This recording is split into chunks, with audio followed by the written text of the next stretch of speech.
Sekarang kita dengar dari teman kita Samira. What do you think, Samira, of the current situation, and what is your business strategy? Hello, hi everybody. So I'm coming from an e-commerce and the digital industry. So I wanted to give a little bit of context about how startups are kind of dealing with this new COVID environment and how the entrepreneurship landscape will truly be affected after all of the lessons that we've learned. So I will also be sharing a very short presentation.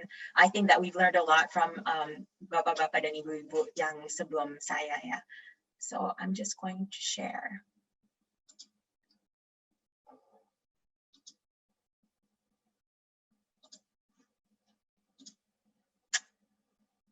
Okay, udah aman ya?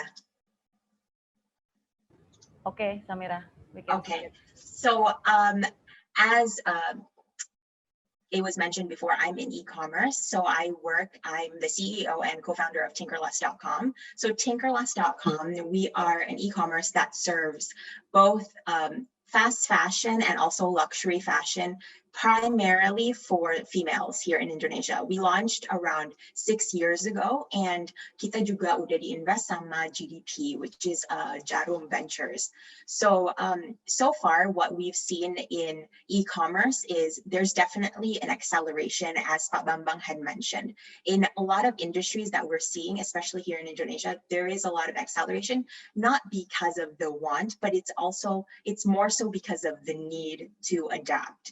So I want to kind of give an overview, mungkin dari micro, and then I will bring it back to the macro. So what we've seen in terms of shopping habits and what I've seen in terms of e-commerce shopping habits is Indonesia has already been very comfortable in digital shopping and digital activation. However, we've seen that more and more offline companies are coming online, and now it's actually becoming very noisy, and there's definitely healthy competition. And from the consumer point of view, their behavior is that they're continuing to shop online, but their habits are changing. So before, definitely e-commerce was for shoppers that have already experienced, they're very comfortable going online and making purchases online. But now what we've seen is when they're making purchases online and newcomers coming online, they're only making purchases for necessity, which definitely makes sense. So fashion is not necessarily a necessity because usually fashion is coming from your disposable income, right? So what we've seen is in fashion particularly, there is more transactions. However, transactions are becoming smaller and smaller. So, we've seen that before people were investing in more luxury items, but now it's more about, necessity, and they are much more aware of the cost efficiencies of their purchases online. So this is kind of like, kalau misalnya mau give an analysis of the consumer behavior, that's kind of what we've been seeing. We've also been seeing that when the first PSBB happened, there was definitely a drop in purchase behavior. But there was a window when PSBB stopped before there was a second. There was actually what was called a revenge shopping, and many actually shopping outlets and e-commerce experienced this. So it was kaya kita puasa beberapa bulan dengan shopping, and then we were like, okay, we want to reward ourselves. So that's actually happening on and off here. And that's one of the first trends that are happening. The second trend that is happening is more and more people are becoming more comfortable at home. So they're developing and they're kind of erasing their previous habits of just like window shopping online and purchasing for their non-necessity. And they have, they're kind of more inviting to the minimalist way of shopping, benar-benar gitu. And that is actually replacing their prior habits because, habits, it takes some time to kind of change and to adapt. And that's kind of what we're seeing, that we were forced into this new normal, this new behavior. And that new behavior is actually replacing our old shopping habits. So as it was said before, e-commerce is huge in Indonesia, especially in terms of how it compares to Southeast Asia, the growth and also the economic push that it has it's very crucial for not only the financial benefits, but also the job creation. So what I mean by the job creation is it's not just in the bigger, players like the startups, like for Tokopedia or Bukalapak. But what I'm saying is it also allows individuals to create a source of income for themselves and work for themselves. There are now multiple platforms that can empower new entrepreneurs to have this source of revenue. And so what we've seen is in the past several years, and before even COVID happened, this was going to grow eightfold. And so that's one of the things that we've seen getting accelerated. So in the COVID era, e-commerce benar-benar jadi booming banget. So what does this mean for e-commerce players that were, already successful or already apparent before COVID? They have definitely more and more competition. So before COVID, the retail that were offline and they did not invest in online, they kind of had their two different playing fields.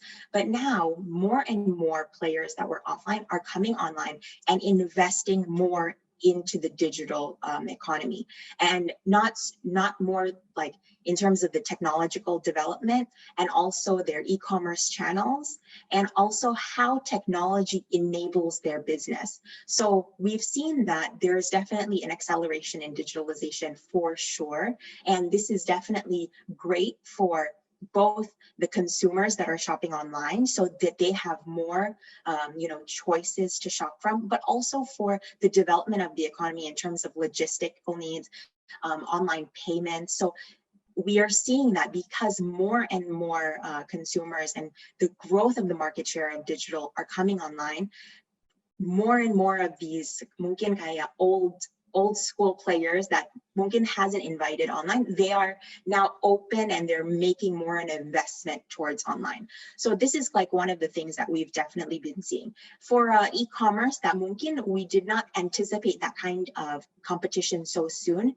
It is definitely putting the pressure on us. How do we continue to engage our audience more and more? So here, there are definitely three winners. Number one is the customer, and the customer in Java and also di luar Java. Soalnya sekarang they allow themselves more to find other options in their consumer needs. Number two is obviously the company. They can now reach a larger market rather than just their local market. So this is another revenue stream that allows them to grow despite the current economic activity.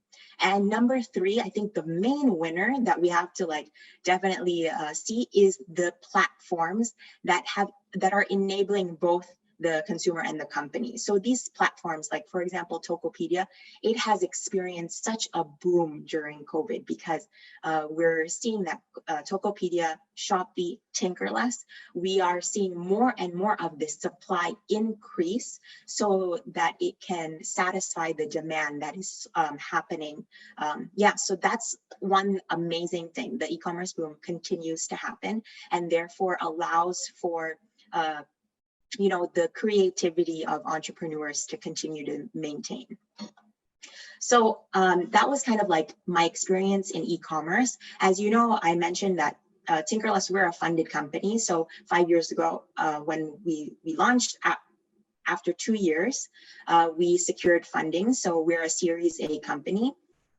And we closed our fundraising round actually in February. And I thank God for that, because in March, if I had extended my fundraising, it would have been a different story. So I closed fundraising in February because now the fundraising and investor outlook is totally different. They've really shifted.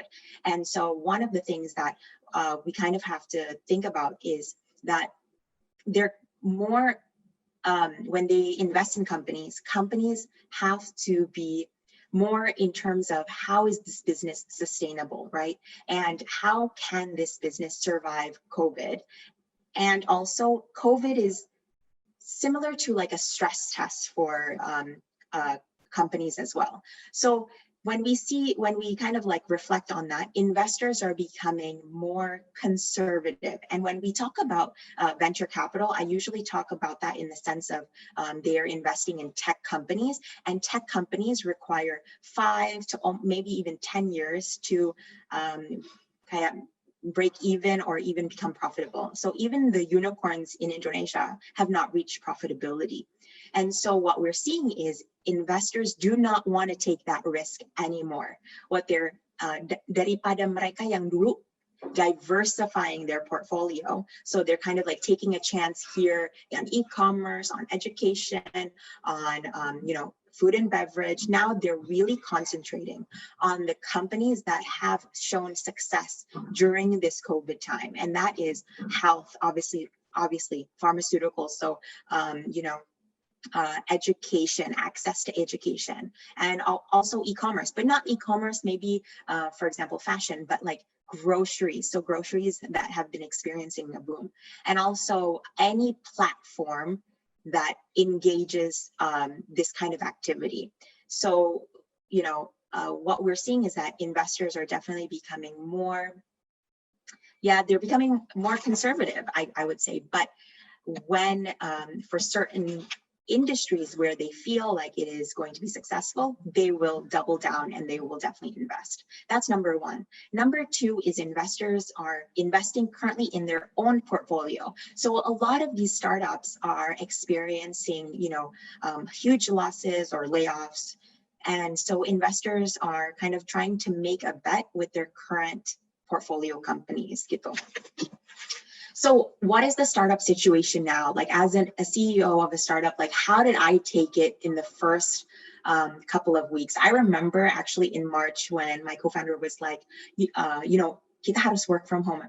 And we were having a discussion like, beneran nih work from home, how long? Because we are an e-commerce company, right? So basically how to do business is to ship our transactions, and we have to fulfill these customer orders. So we were kind of panicking, and like we basically, kalau misalnya we cannot ship our products, there's no business, right? So untungnya the government has realized that this is one of the essential pillars of business, right? Fulfillment. So Tinkerlust and so many e-commerce, we have been able to maintain our operations. But how did we kind of react to it on the other way, and the business way? Number one is we cash conserved. So we thought cash is definitely king. As I mentioned, in February kan kita baru fundraising. So we had a runway of about 18 months. Nah, dari 18 bulan itu kita benar-benar we tried to forecast it so it could last for 36 months. Because if we don't know the situation next year, how it's going to be happening, right? So we wanted to extend the runway as much as possible and decrease our burn rate. And how did we decrease our burn rate? Number one is we no longer invested in brand marketing or marketing in general. We were just more concerned with kind of keeping and retaining our current like pool of customers, and also just kind of engaging with more organic methods like content marketing, or just like word of mouth, or just keeping through social media. Tapi kalau misalnya obviously offline events or digital advertising, we really decrease our budget around 75%. We've been also seeing kind of like my peers left and right have been doing layoffs. And I remember a few in the same portfolio, we have a hospitality startup. And what they did was they laid off around 70% of their workforce within the first 2 weeks. And so we've seen a lot of aggressive moves like that.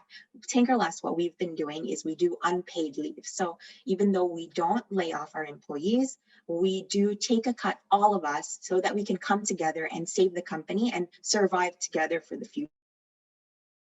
So that's kind of like a lot of entrepreneurs and CEOs alike, they have been understanding that right now the priority is survival. It's not about growth.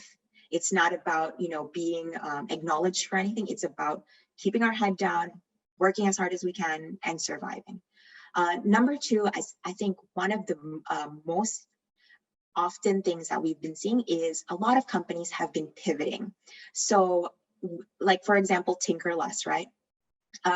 we have seen that there have been certain transactions that have been happening in certain categories. For example, there's a boom in skincare and makeup. So Tinkerlust is actually in the process of developing our own skincare brand because we've seen that.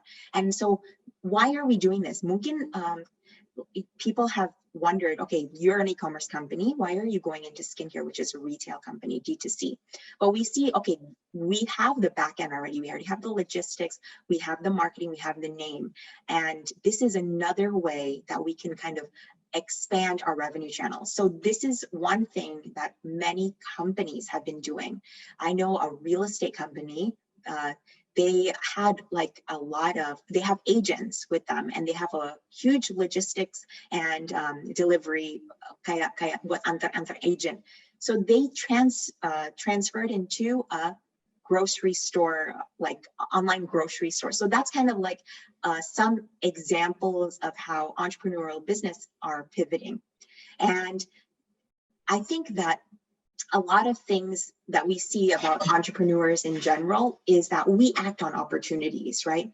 But we have to understand the business climate that we're in, and we have to just step on our 2 feet and see that mungkin ekonomi lagi turun sekarang, or mungkin our business right now lagi turun and we're not getting the same ROI.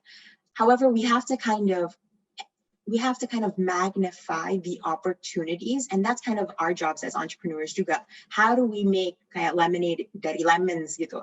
So that's one of the things that I think all of the entrepreneurs are trying to do. Like, we're trying to really think about how can we make an impact in this kind of current environment with the assets that we already have. And I think that that will definitely be ingrained in the entrepreneurship kind of blood gitu. Like mungkin kayak we've seen Indonesia, especially kalau compared to Southeast Asia, the growth has been amazing. And that has definitely impacted the opportunity for startups, for small companies, and for entrepreneurs, because the Indonesian market is so lively and so ready for any opportunity gitu, in the market. We put out a product and they're eager to, give it a chance. But now it's kind of like our responsibility to see, okay, what does the economy need and how can we still survive with that? So I think that definitely will be ingrained in our mindset. The second thing that will definitely be ingrained in our mindset is we need to build a company to become profitable. So I think that a lot of e-commerce business, a lot of tech companies as well, in the past 5 years when the startup ecosystem was coming into play, we didn't think about profitability. Instead, we thought about more vanity metrics. So vanity metrics is like, what's our sales, number of users, how many millions of people are coming onto the website. Obviously, we are very proud of Tinkerlust. We have more than 1 million users each month. However, at the end of the day, it's about the bottom line of the business. And the bottom line is profits. And profits lead to a sustainable company. So I think that this is the future of entrepreneurship. Investors are no longer caring about the future kaya 5-10 years, but they're thinking about today. And so entrepreneurs are kind of living the same way. And I feel very fortunate to be an entrepreneur living in the COVID and having a company during COVID, karena itu benar-benar salah satu stress test to determine whether your company will make it through the decades of time. And as an entrepreneur, you do want a legacy company. You want a company that will last not just through the good days, but through the bad days as well. So yeah, that's a little bit of my personal experience of how e-commerce has definitely had a positive impact, and also entrepreneurship in general. With all of the lessons learned, we are definitely on the road for a positive and more enlightening experience for the future. Thank you so much. Thank you, Samira. It's very delightful to hear your sharing on how to survive and to recover. I agree that startups and entrepreneurial businesses need to redefine the strategy like you did, like reduce marketing budget, more focus on content marketing, and keeping the operation and survival. Also pivoting whenever is necessary, and good luck for your skincare business. Thank you. Yeah, and also I think that's going to be successful. Also act on opportunities and also then focus for making profit for sustainability. Thank you, Samira, for all of that.